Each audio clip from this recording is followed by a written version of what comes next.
Aprelin 13-də Bakı Şəhər İcra Hakimiyyətinin təşəbbüsü Binəqədi rayon İcra Hakimiyyətinin təşkilatçılığı ilə şəhərsalma və memarlıq ili çərçivəsində Heydər Əliyevin əziz xatirəsinə əsir olunmuş Heydər Əliyev və Azərbaycan tarixi mövzusunda elmi-praktik konfransın rayon mərhələsi keçirilib.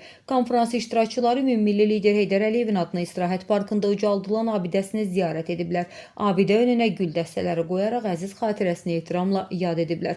Konfransda bildirilib ki, müsabiqənin keçirilməsində əsas məqsəd böyüməkdə olan gənc nəslin nümayəndələrinə doğma vətənə sevgi, milli həmrəylik və qəhrəmanlıq hisslərinin aşılanması, onlarda vətənpərvərlik ruhunun yüksəlməsi, Azərbaycanın tarixi qələbəsinin təbliğ edilməsi, istedadlı şagirdlərin inşa yazı sahəsində öz yaradıcılıqlarını nümayiş etdirmələri üçün şəraitin yaradılmasıdır. Müsabiqədə təqdim olunan 5 mövzu üzrə rayon ərazisində fəaliyyət göstərən orta ümumi təhsil məktəblərindən 10 nəfər şagirdin yazı işi rayon mərhələsinin finalına vəsiqə qazanıb.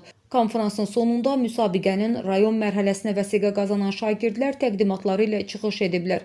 Müsabiqədə fərqlənən iştirakçılar Binəqədi rayon İcra Hakimiyyəti tərəfindən fəxri fərman və hədiyyələrlə mükafatlandırılıblar.